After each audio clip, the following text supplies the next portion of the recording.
Thanks, Sebastian. And kia ora. Thanks very much for coming along. Thanks to Sebastian for his patience. It's been an on again, off again, delayed, bring the time forward. But I'm here and I'm pleased to be here.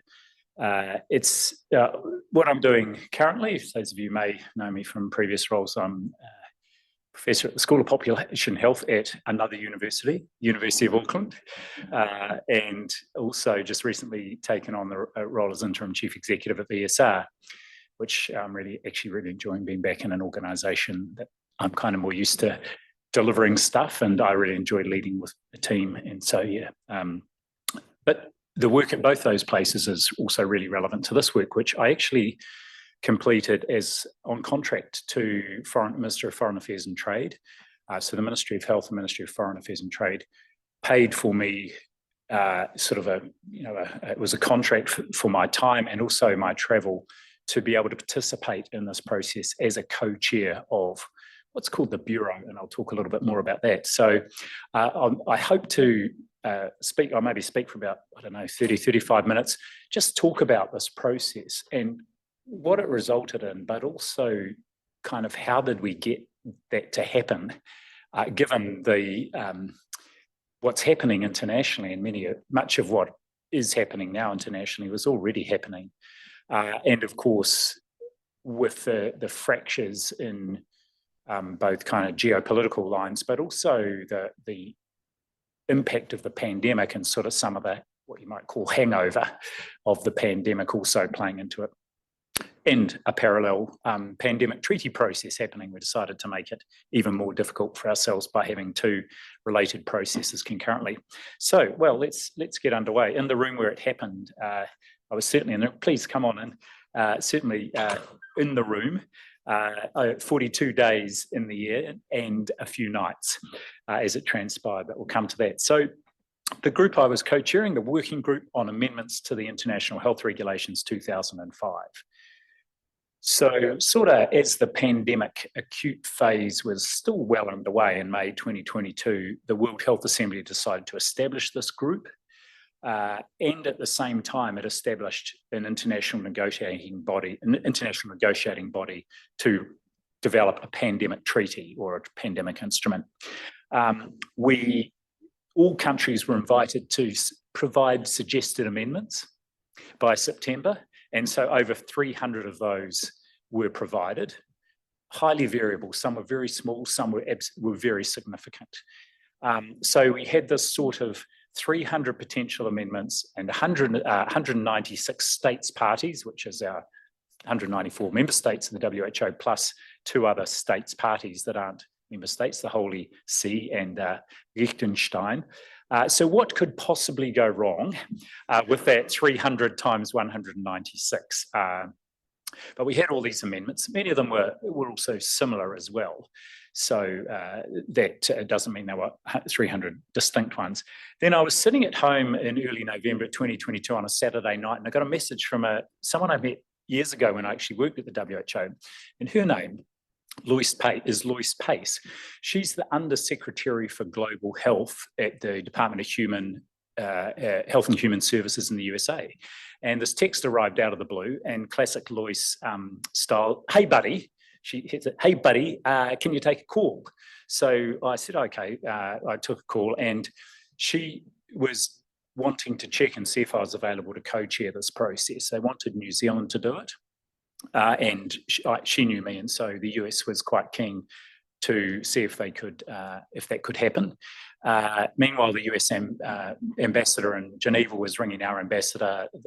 Tedros was ringing our ambassador, and in the end, Dr. Tedros, the DG of WHO, wrote to our Prime Minister at the time, Jacinda Ardern, and said that they would be keen for New Zealand to take on this role, and that he understood Dr. Bloomfield was available to do it. So the biggest hurdle, I have to say, was getting two government departments to come up with the money, because the offer had already been made, but they hadn't at that point in time prioritised the funding. But I guess once the Prime Minister gets in behind it, it makes it a little easier. So that was how I got into the role. And then we had our first meeting online, November 2022. I already had plans to ride the Alps to Ocean cycle trail down in the South Island with my wife and a couple of friends. So I did, the two meetings were overnight, obviously New Zealand time. The first was in a house in Twizel, the second in Auho Lodge at the base of Lake of Auho Ski Field, very nice place. But I was sitting there, it was sort of going on summer, so I was sitting there with a shirt on, a dress shirt on, and shorts and jandals under the table on this overnight session. But anyway, the modalities were agreed, which was basically how we're going to do our work. We had the really, really good fortune that a review committee had been required to be put together, and Director General Tedros had appointed these people. Actually, one of the members of that review committee was a Kiwi, Andrew Forsyth, who's a long-time employee of the Ministry of Health, and is basically what you might say is the kind of kaumātua of the IHR in New Zealand, and really good on this. But they provided this amazing report where they went through all of the amendments and gave their considered technical view on those. And so that was a really helpful resource. And then between February 2023, which was the first face-to-face meeting that I went to, and the 1st of June this year, there were 11 meetings of the, it should be working group on IHR, including 4 days during the World Health Assembly. So we hadn't finished our work by the World Health Assembly. There were numerous intersessional briefings, close coordination with that parallel I&B process, and as you can imagine, a lot of hard work, and I'll come to that. But here's the key thing, that on the last day of the World Health Assembly, the 1st of June, those amendments were adopted by consensus. And that was a really critical thing, because the absolute value and strategic advantage of the IHR is that they're an opt-out set of internationally legally binding regulations, and to adopt them by consensus, as the original ones had been in 2005, was a really big call, and so a really big achievement. And you know, the pressure was on us, but finally mid-afternoon on the last day of the World Health Assembly, and we'd been going till about 2 in the morning the night before, and then you just keep going with these things. So they were adopted, and there's the link. I can happily provide the slides afterwards. So just a little bit then about how this happened. Well, first of all, actually, what are the key changes in the IHR? Because it's all very well to adopt something by consensus, but if they're kind of trivial or meaningless changes, then a lot of hard work for not much gain. So first of all, and these, one word or 2 words can be negotiated every one of those 42 days. But then the formal inclusion of preparation, not just sort of response, is really significant, because whilst there's work on a pandemic treaty and there's a lot of focus on that and it is ongoing, actually the international health regulations are absolutely the basis for international cooperation and preparing for and responding to outbreaks. And the whole idea is, of course, is to stop them escalating into pandemics. There's this term you may have heard, a public health emergency of international concern, sometimes called a FEIC or a FAKE, that the Director General can declare. I'll come to that. So this was important. And here, this theme of equity was a huge driver through the negotiations. There was no dispute about the importance of ensuring equity was reflected in the IHR. The discussion was about what countries were prepared to agree to I guess, enshrine equity, not just as a principle, but as actually something meaningful in practice. But I can tell you that in particular, the developing countries, and in particular the African region, negotiated really hard on this, because of course the experience during the COVID-19 pandemic was anything but an equitable kind of international response, especially with respect to access to medical countermeasures, vaccines not least. And then, of course, and so African countries couldn't get them, countries like ours, and I think we did our very best to contribute to the international effort. We certainly bought vaccines that included enough vaccines and all the materials for our realm countries, the Cooks, Tokelau and Niue. We gave vaccines and other materials to other Pacific countries, and we also made quite significant contributions to COVAX. But New Zealand, like many other countries, And partly because we were spreading risk at the start when we had no idea which vaccines might actually come through, when they might come through. So we had money on 4 different vaccines, and of course we ended up having to purchase those. But of course, at the time when we were overloaded with vaccine and had too much, as many other high-income countries did, many developing countries didn't even have enough vaccine to vaccinate their healthcare workforce. And then we found out when they could get it, as we found out with Pfizer in South Africa, they were paying more for it than high-income countries. I mean, how that can be, how people can get up in the morning and look in the mirror and be behaving like that is quite extraordinary. But anyway, absolutely a key focus, and the developing countries were very, very strong on this, that there needed to be measures to ensure this didn't happen again. One of the other things is, again, a small change, but this we started negotiating on day 1 and we came back to it and it finally got landed on the final day, is every country being required to establish a national IHR authority. Now, the challenge, of course, is how you agree on something that is also flexible enough to take into account the different arrangements in different countries. But the important thing here is that the experience under the current IHR has been that the national focal point, who's usually someone, and here in New Zealand it's Andrew Forsyth, is someone buried in the Ministry of Health. And yet anything IHR and some of the actions required, some of the obligations require cross-government cooperation and funding and so on. But often it would be the expectation on the national focal point to make everything happen. And so this is trying to lift that up and say, actually, every country needs some sort of institution nominated as or established as a national IHR authority. So it's trying to lift the game around a national level, cross-government, all of society response. But there is flexibility there, so people can have it as a single entity or as 2 entities.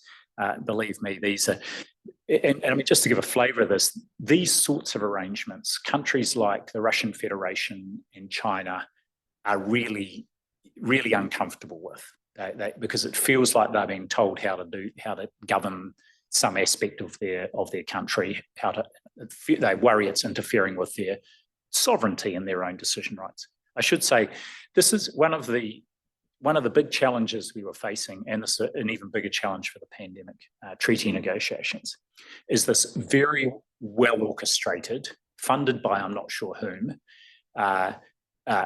global campaign to undermine these processes and to undermine the WHO by spreading what I no longer refer to as mis and disinformation, but harmful, inaccurate information. I think it's a better, perhaps less loaded phrase, and the associated conspiracy theories, that go to the extent that earlier this year, and they're tied up with international paedophilia rings, the World Economic Forum, and so on. I mean, it's just sort of mind-boggling. Earlier this year, there was one that was that the countries had agreed to establish an international global police force that the WHO could deploy into countries to make people have vaccinations. I mean, it's sort of mind-boggling, but it gets currency and it happens on the side, and it really can be quite disruptive, because these groups in every country, and it happened here and it was happening in other countries, they target certain politicians, particularly populist politicians, who don't necessarily really believe it, but of course it's a way to get publicity, and it's a way to sort of have put a spanner in the works in government. So the establishment of a single national entity was not an easy, or the agreement on it was not an easy thing. Now, who knew, but there is no definition of a pandemic in the international health regulations. And what's more, the declaration of a pandemic by the Director General is not actually a thing.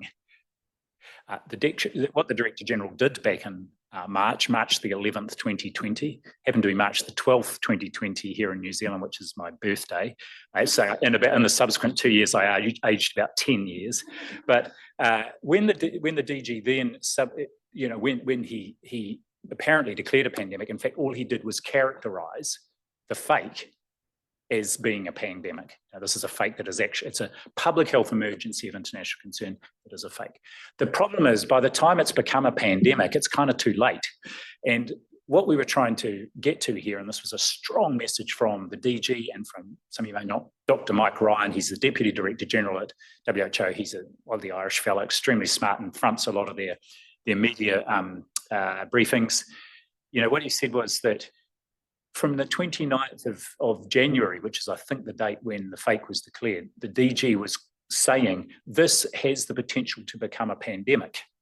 But of course, there was variable degrees of listening from countries in response to that. So the whole idea is here is to use this language of a pandemic emergency. It's defined in the definitions up front in Article 1 of the IHR, is to actually, if something's clearly already developing to something that could become a pandemic, that's when you want to mobilise international action rather than wait until it's a fait accompli. So again, many discussions and iterations of this, but there was agreement on it. There was a lot of discussion too, and a number of countries were very keen to have a sort of a pre-fake formal alert. The USA in particular was pushing this very hard, European Union too. In the end, there was not agreement on it. And it was the Africa group of countries that were really bothered about this, because the point they were making was, actually, if something is characterized as even a pre-fake and there's an intermediate warning, experience shows that countries react or respond by putting in place measures that are completely inappropriate, not science-based or evidence-based, but that absolutely affect the country that's got this problem, in particular their economy. And they stop people from being able to travel there and so on. The argument I was trying to put forward, or the position I was trying to put forward to those African countries, was that's going to happen anyway, and it already does, because social media works and politicians respond.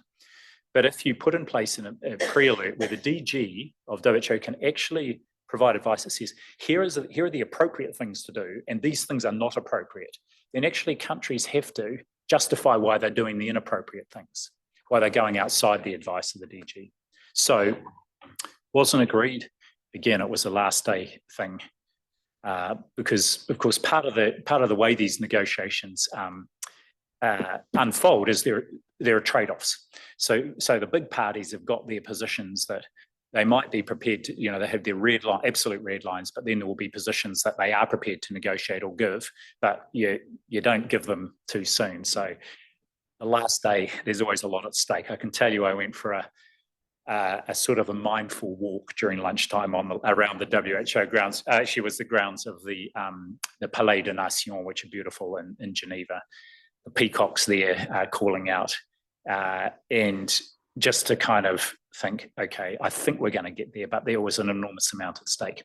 Anyway, whole idea of this is the DG declares it, and the idea is to try and head off something becoming a full-blown pandemic.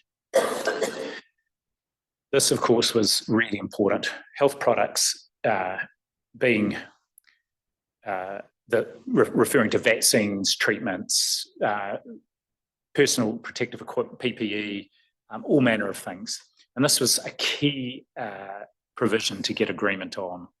And they're called relevant health products. There's a definition that's in Article 1, but this is equity into action. This is really putting obligations on everybody. One of the last areas to be agreed. And one of the areas that wasn't agreed was the developing countries were very keen on this idea of technology transfer. And of course, for them, ideally, you lock it into an international legally binding agreement. Not surprisingly, the countries that host vaccine manufacturers were a lot less keen on this, as were the manufacturers themselves. But there is a workaround here. And again, this is where, as a co-chair, as I was, you need good people, smart people in the room, because you can't come up with all the ideas. And so this was actually, this wording that's on the last line there was put forward by a really super smart, excellent colleague from Brunei, public health doctor there, Justin. And just on our, even in an earlier meeting, he had just suggested it as a possible compromise text. And actually that's where we landed. So, you need good people in the room who are doing a lot of thinking as well, and that's where countries like New Zealand, even if they're not like I was in the co-chair, can play a really important role, because they're kind of got a wide range of countries they can talk to without feeling that they're pushing a position. The DG of WHO, when an event has been considered, like for example recently the Mpox outbreak in Africa has been considered by an emergency committee, declared a fake, then the Director General provides recommendations. And obviously we want the ability for the Director General to provide new recommendations if there's a pandemic emergency declared, but also specific inclusion of this reference to relevant health products. So the DG can make recommendations that then place obligations on countries, which is really important. And then, of course, as we found through COVID, the importance of taking into account, but not leading with minimising disruption to international travel. Because, I mean, this was one of the things that happened early in the pandemic was WHO was busy saying, don't stop people travelling, it's not appropriate. And yet it was the countries like ours that actually effectively made their own call. Yes, we had to justify it and put in place border restrictions that gave us the opportunity to protect our population and to take an elimination approach. So there have been lessons learned, but it's still really important, as we found out here, disrupting international supply chains has its own downsides as well. And of course, disrupting international travel, you can't make that an absolute. There are always circumstances when you need people to be travelling across borders, including those who are bringing in the goods that we might need or that countries might need. It's just reminding, one of the big challenges, of course, in updating the IHR was countries, foremost in our minds was COVID-19. But what we needed to make sure we weren't doing is updating the IHR to respond to COVID-19. It needed to be updating them to respond to whatever comes next, heading off the next pandemic. And this was particularly apparent in some areas. For example, Japan, which you may remember had that early experience with a cruise ship with COVID on it, if you take your minds back to 2020. And they were extremely focused on getting provisions in there that would have allowed them to respond differently to that cruise ship outbreak. And there were some inclusions related to that, but some of them they just didn't get agreement on. So that was a real challenge through the process as well. Another thing about future-proofing is enabling the use of digital technologies, especially the use of health documents to cross international borders, vaccine certificates, testing certification, and the way how you can kind of validate those. But you also need to take into account that for many countries, they just don't have the infrastructure to do this at this point in time. And also, there were some pushes to include even specifics like QR codes. But so the balance is making sure it's something that enables digital technology, but doesn't exclude those countries that can't and that are still reliant on paper formats. And also, again, not specifying things that might have been useful through COVID, but may well be and are likely to be surpassed fairly quickly.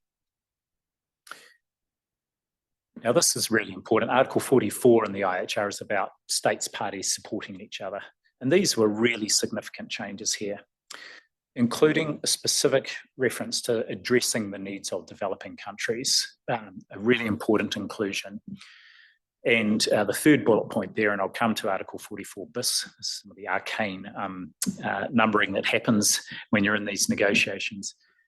A big challenge for many countries is developing countries. They have to sign up to these obligations in the IHR and they want to, but they don't have the funding to actually implement the infrastructure that would allow them to do the surveillance, respond to outbreaks in a timely way, reporting and so on. So there was a key amendment that had been put forward by the African group to establish a new fund. And this was a red line for high-income countries. They had really explicit instructions, no new funds. Again, one of the last things we managed to agree in the end. But that timely, sustainable and predictable financing is so critical to be able to implement these regulations effectively. And of course, reporting is important. And then this was a kind of a second to last day absolute breakthrough to get through the issue of the new fund. Because high income countries were arguing we have already we have already established a new fund, the Pandemic Fund. It's already put out hundreds of millions, if not over $1 billion. It's going really well, and so they didn't want to establish something. Whereas what the developing countries are saying, yes, but that's still almost at the grace and favour of developed countries. We want something that's under WHO's jurisdiction and that they've got the governance over. Anyway, a really challenging issue. Now, the work on this, establishing this coordinating financial mechanism, had actually been done through the parallel INB, the treaty process. But on the second to last day, we did a lift and shift across. And I was really pleased about this because, as I said earlier on, those treaty negotiations, the INB negotiations, are ongoing. It's an opt-in treaty, even once it's agreed. So it will take some years before enough countries agree, put it through their parliamentary process so that it's then live. And then and then it could take years. If we look at, say, the Framework Convention on Tobacco Control, it took quite a lot of years until you had the vast majority of countries signed up to this. So it could take 5 to 10 years before this mechanism would be established. But under the IHR, as soon as they come into effect, which is less than 12 months from now, this thing's established and the work can be underway already.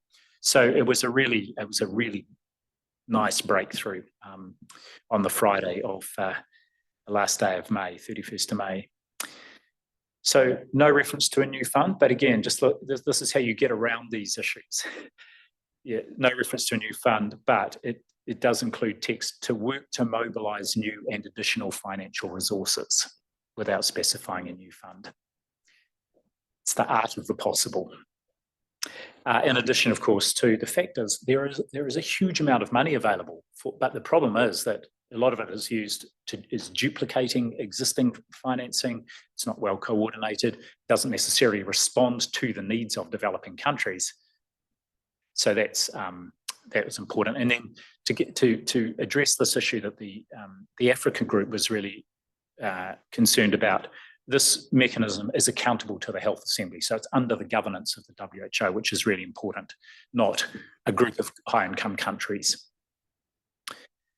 There's a new governance mechanism established. So we started with 3 really fulsome different proposals to strengthen oversight and accountability. And there were 2 types of proposals. The US and the EU had put forward proposals looking for a sort of a smallish technical group. The Africa group wanted this to be a committee of the whole, that is all 196 states parties.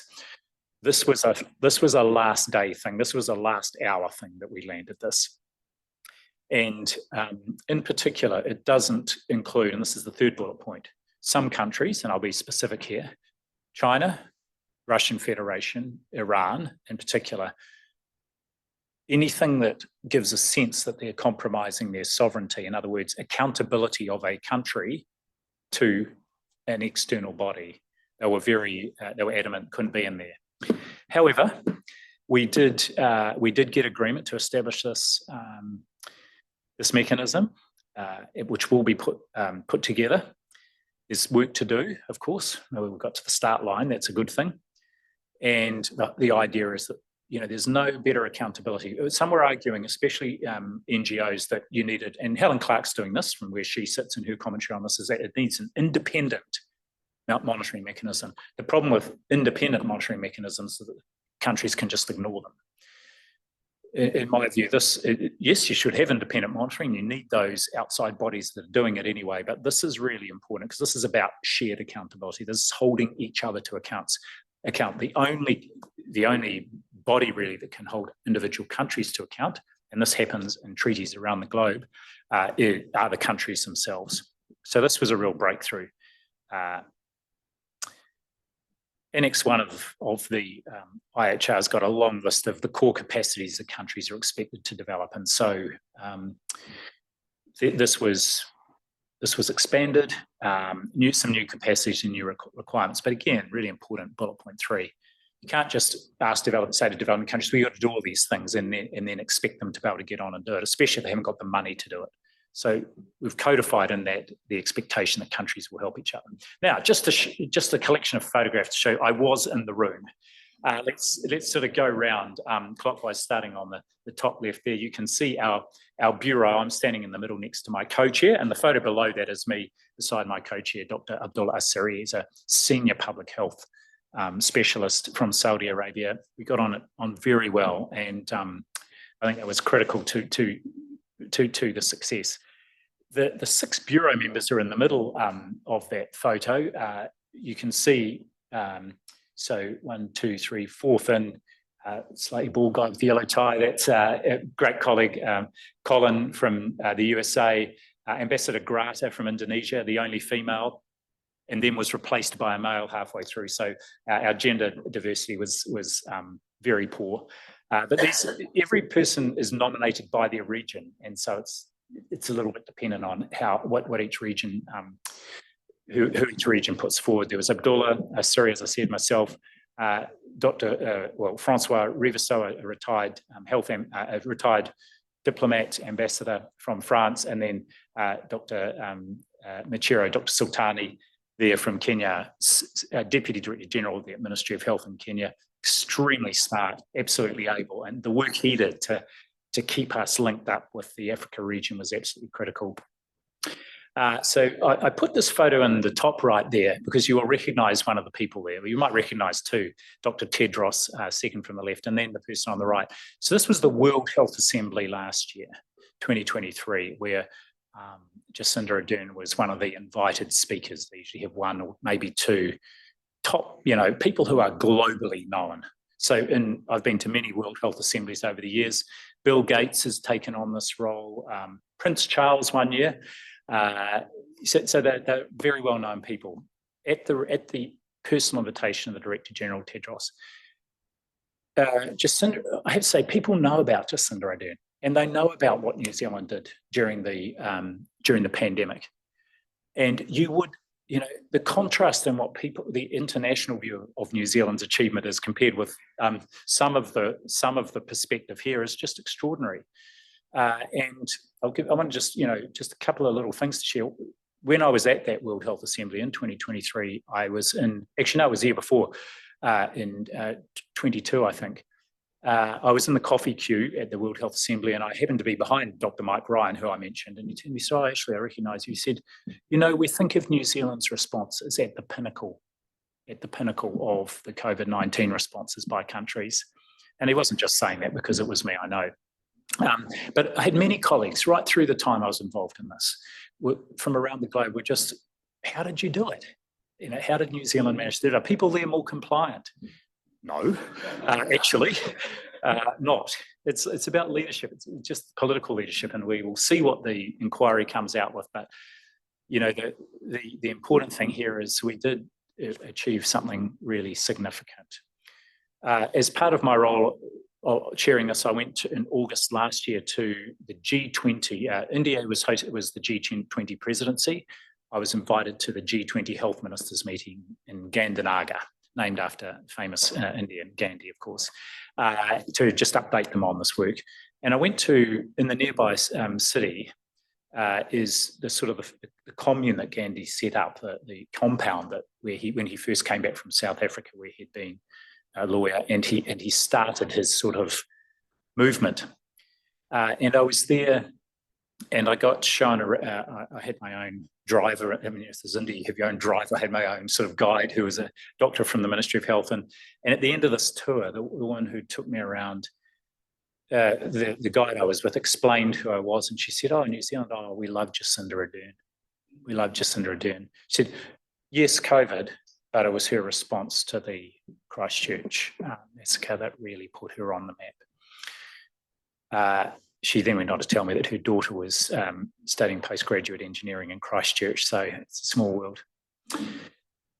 So there's Jacinda Ardern. The next photo going clockwise, this is sort of at the end of one of our meetings early on, just the group of negotiators, a mix of health people and diplomats.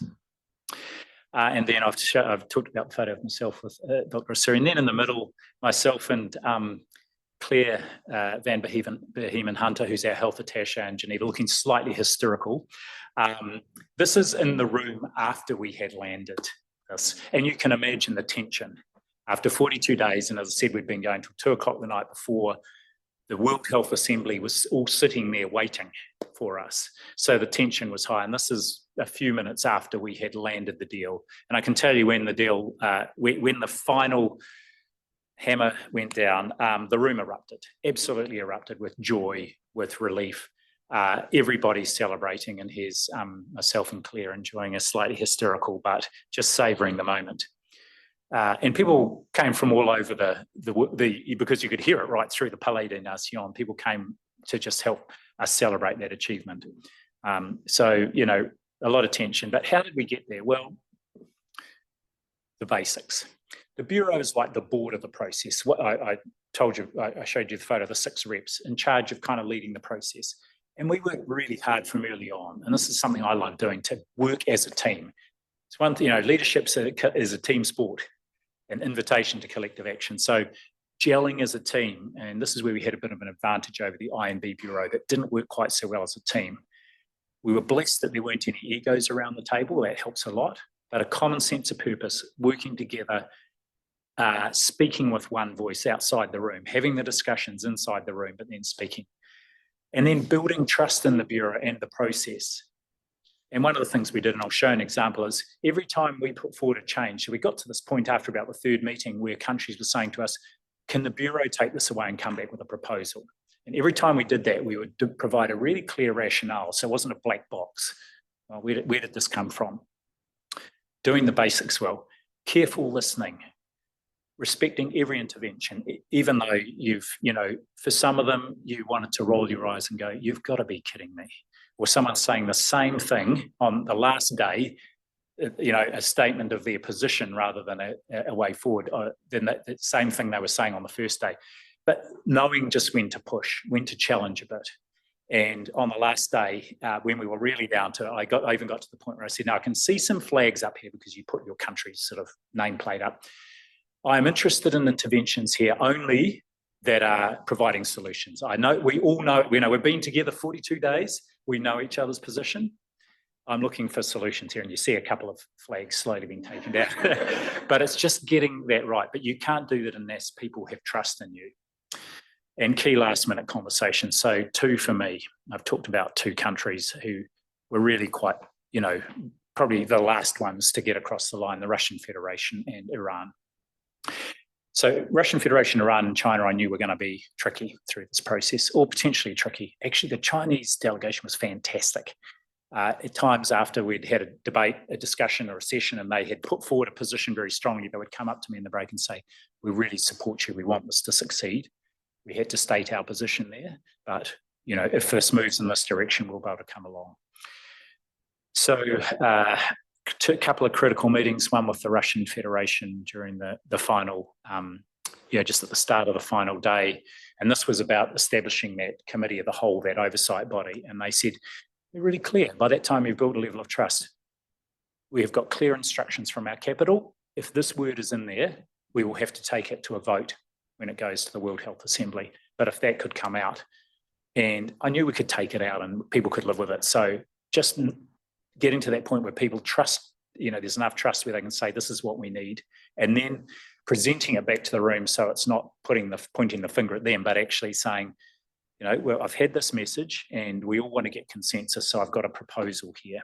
And then on the final lunchtime, our colleagues from Iran, who again, oh my goodness, they are the most skilled negotiators and diplomats. They really are. I've seen this over the years. But long-standing relationship, interestingly, between, I talked about Colin earlier on, who had been a health attaché with the US in Geneva for many years, and he knew the deputy permanent representative from Iran from that time when they'd worked together. And just being able to have the conversation and the Iranian delegate saying, we've got instructions from capital, we will be able to live with this in the regulations if we can have this line in the covering resolution. And again, working to put that in. So a lot of hard work, a lot of diplomacy, a lot of teamwork, but really fundamental here is building the trust in the process, and the trust that as a chair, yes, I might be from New Zealand, but you're independently there to get the right outcome and not favouring one position or another. And then Abdullah and I managed to get a journal article published in The Lancet just within a couple of weeks, actually, just describing why we thought this was a good outcome. Here's just an example of the detailed rationale. So for the April 2024 meeting, which was supposed to be the last, but as it transpired was the third to last, the rationale document for all the changes was 39 pages. And this is the rationale just on one of the non-contentious changes we were putting forward. So being really clear, absolutely clear about why we were making a change, what was behind it, was incredibly helpful. And that was something, again, that the INB process didn't do. They would just come up with a new text. And so I think that then created suspicion rather than trust. Okay, well, what does it mean? This is important.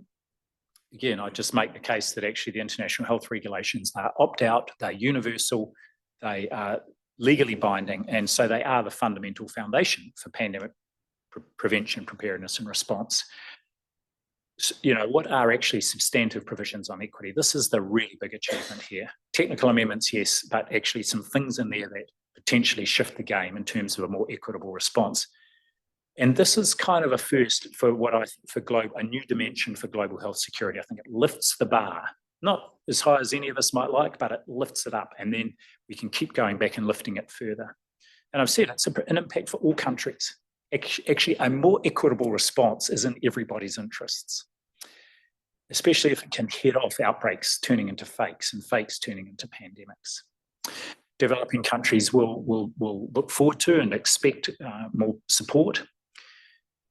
And just going through that process, those people in the room who will continue to work on this, many of them, there's nothing like spending 42 days in a room together, and some nights, and the latest one was 4 a.m, we finished, and then we got up and we reconvened at 10 o'clock, and we did another 5 hours that next day. So before, it was on a Saturday.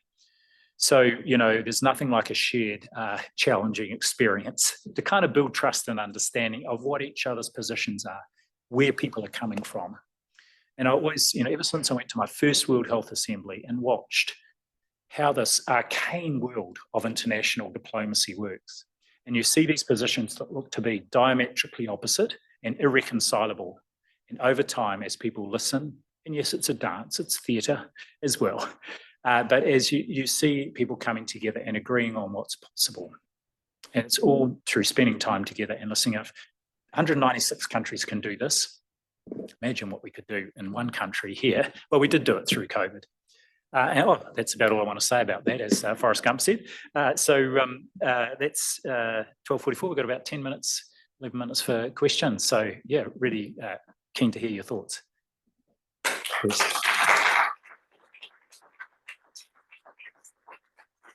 Please go ahead.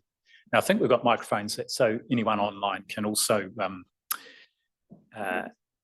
join and hear the question. I'll put the photos up because they're more interesting than the text.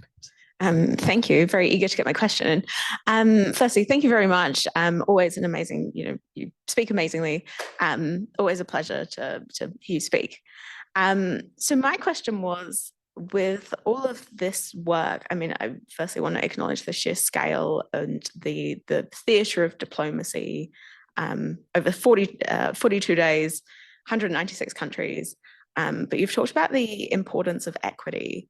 I was wondering about the voices of Indigenous populations in this work, as well as, again, completely acknowledging the scale. Yes, yeah, it's a really good question. So 2 parts to my response. First of all, the involvement of, and I talked about that review committee and the work they did, but the involvement of key civil society organisations in providing parallel commentary, insights. They were there in, around the WHO where most of the negotiating happened until the World Health Assembly last 4 days.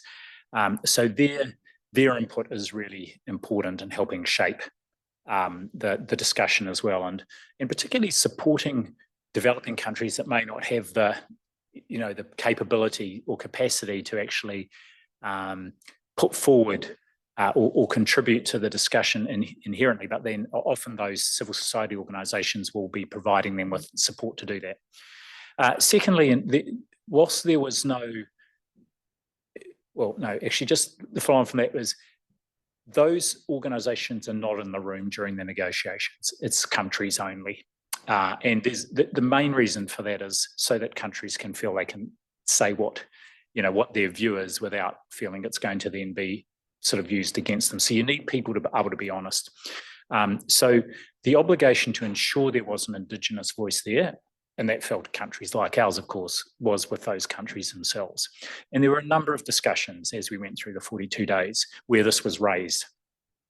And one of the key things, and it's a question I've been asked about this, is if I go back to the inclusion of equity as a principle, there was a push to include language that says equity both within and between countries as a really important objective. Now, there wasn't agreement on that, but the language, and I'll just see if I can go back there.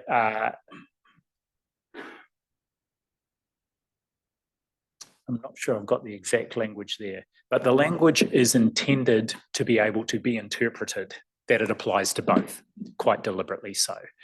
Even though there was, we couldn't get the both within and between countries again, because that feels like,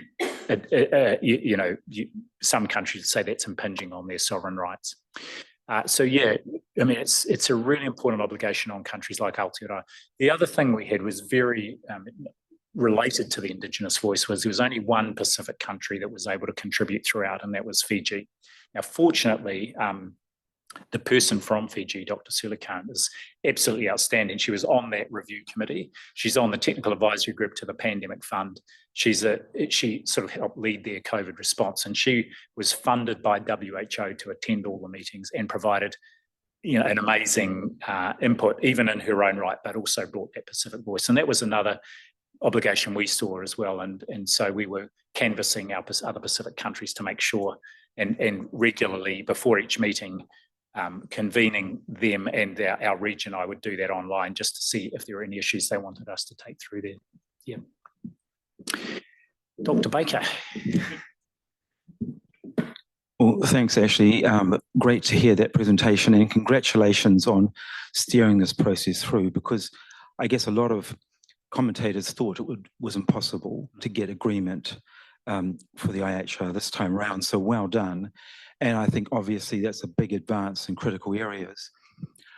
My biggest question, and this was baked into the IHR 2005, which obviously was a massive revolution in thinking, and it's still perpetuated now, and that is this conflict between keeping the borders open and closing them rapidly and effectively when needed. And we're not talking about total closure, we're talking about with quarantine and so on, what New Zealand did. And that still seems to be perpetuated now. And even the revised IHR doesn't have any mention of things like exclusion, elimination. It might mention containment once or twice, but it's not really, perhaps in the sense we might use it. Yet all the analysis, and we're updating all this at the moment, shows that countries that rapidly closed their borders or managed them tightly did much better, and they'll do it again if avian influenza starts to spread rapidly or whatever. So we are kind of still ignoring the most effective strategy based on evidence, and I just wonder if we'll ever get past that, because the IHR has as one of its core principles, of course, minimising interference in trade, and we can understand that. But trading countries can still maintain trade if they plan accordingly without, and also limit the movement of infectious people across borders. Will we ever get this right? Because it's still there, deeply embedded in the IHR, that we can't do, or we haven't described how to do the single most effective thing we know that will stop pandemics. And this is related to containment at source early on, and then having maybe green zones across the globe that are carefully worked out in advance. We can do so much better if the IHR would only catch up with the evidence. And even I've talked with people at WHO in Geneva, and they will not use the word elimination of COVID in the same sentence even now. And I don't know why there's so much resistance to this fundamental, what the evidence is telling us. Yep. Thanks, Michael. I know this is a particular issue that you've written about as well. So there's nothing in the IHR, either originally or as amended, that precludes an elimination approach. It's just not specified. And in fact, the reference to traders, of course, is avoiding unnecessary interference with international trade. And this is one of the tensions in there. It was kind of right back in 2005. And I should say, for me, this was a full circle kind of event to be involved in this, because my very first meeting I went to at the WHO was the final 2 days of negotiations of the 2005 regulations, and Don Matheson took me there, and I watched this theatre played out. I was just agog, and it went through, and it finally finished at 4 o'clock in the morning, the day before that the WHO started. So there's nothing that precludes, but one of the things that was absolutely baked in is this: it has to be both. It's not just public health objectives and ignoring these other things. So there's nothing in there that precludes countries taking measures to close borders and therefore taking an elimination approach. And I think there's a good recognition. I'm surprised that you wouldn't get WHO colleagues talking about elimination. They may not give it a name, but one of the things that was really clear through the discussions was, and was wanting to be preserved, was the ability for countries to do what is right for them, even as an international response is mounted. And in fact, I've got a paper with a couple of colleagues at Auckland. It's with the journal at the moment, but is actually exactly on this, to say that the international health regulations need to retain the flexibility. Yes, international cooperation absolutely essential, but they need to retain the flexibility for countries to be able to do what is right for them. And it draws on the New Zealand example. It's using the New Zealand example. So no, I know you were disappointed. It doesn't talk about eradication or elimination, but it doesn't label anything like that. It's talking about the range of measures that can be implemented. So, of course, we shall see. But we've got an experience now that does show the benefits of elimination. So keep writing on it, please, and do keep make sure you're submitting to the second phase. Of course, because we did so poorly, we need not 1 but 2 phases to our COVID inquiry. Even the countries that went through absolute mayhem are nearly done with their inquiries, even if they establish them at all. But we, of course, need to have a second. And I dare say it's really clear if you read the terms of reference, it's a purely political exercise. I do have some confidence in the 3 commissioners, though. I think they're all sensible people. So let's hope it gets a good outcome. But it does feel unnecessary and driven by unnecessarily political objectives. So an unsatisfactory response, I'm sure, from Michael to his question, but nothing is precluded, and that's an important thing too. The regulations should be enabling. Are there any other questions? We're getting near to the end. I think we've got 1 more minute. It'll have to be a quick question. I'll have to do a concise response. Thanks for the talk. I'll try and keep it as quick as possible. You talk about the theatre and the posturing, and this whole process seems so protracted and painful. Having the experience of years of working in that environment, is there a better way to do it? Well, it's the way we've got, and I dare say, here's the point, and this is, I guess, the point I'd love to finish on, is we got there despite the geopolitical tensions. You can imagine, well, actually, I can say in our meeting in February last year, it was an anniversary of when Ukraine was invaded by the Russian Federation. And so the last afternoon, there were, the negotiations were taken over by diplomatics, posturing statements on all sides. So it just is what it is. But the key point here is that actually, over the years, the multilateral system has delivered some amazing outcomes for all countries and for the globe.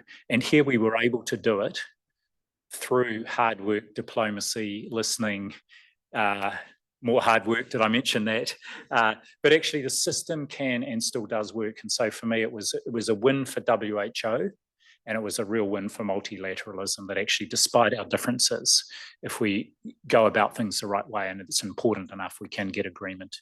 But as someone who became a close friend during the pandemic, Brooke Barrington, former chief executive of Foreign Affairs and Trade, then DPMC, and now Defence, said that the world of diplomacy, where he spent most of his career, you just need to suspend your usual belief systems when you enter it, and then you pick them up again when you're not participating in it. But actually, it delivers, and this is, I think, a pretty amazing achievement that all countries have got to after a lot of hard work. Thank you again, and thanks again to Sebastian for his patience. Really appreciate you being here, and for those who've been joining online, hopefully you could hear and see everything as well. Kia ora.